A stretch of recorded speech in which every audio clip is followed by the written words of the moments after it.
maligayang pagdating sa tahanan ng Santiago de los Santos. Ako kasi pala, ay matulong lalaki ng siya sa iya, ay malapit isang bakal ng bandalanan. Na aking nanay, hindi na ng bata. Ito ay walang iba, kundi ang aking pamangkin, Maria Clara. Anak ito na aking kabayan at pinsan. Nasikat ng Santiago de los Santos sa kanyang asawa sa dunya-kuya ang bata.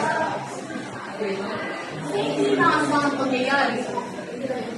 Pagkatapos ng lang, ako na ang nagtayo bilang pangalawang ginamit.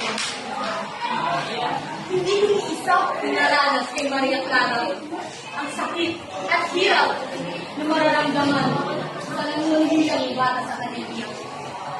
Kaya tinulungan na ama nito para maipatapos siya ng maayos na nakakaranas ng pagmamahal kahit papaano.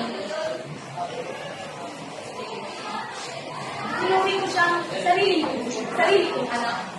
Binubusang ito, nagpapamahal, naggaling mismo sa akin. Ako ay isang babae, matasaling, mabait, kasalangin. Lalong-lalo na aking nalakita, si Maria Clara. Mahal na mahal ko ang aking dalaga. Mahal na mahal ko ang aking pamangkin, si Maria Clara. Palaging may itinuturo kay Maria Clara ang aking pagiging pakisyon. Kaya hindi katakatakan mo kung bakit ako ang hinahangaan ng dalaga. Ako ang palaging katabi ng dalaga.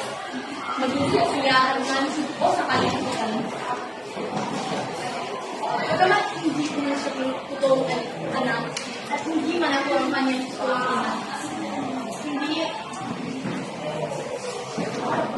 Hindi yung rason, pangit ko rin siya at pinakarang akin na rin. Isang malaking karangalan para sa akin ang magbukigat at tunay-tanayan ng isang maganda at pinagapangaan ng dalaga gaya ng Maria Clara.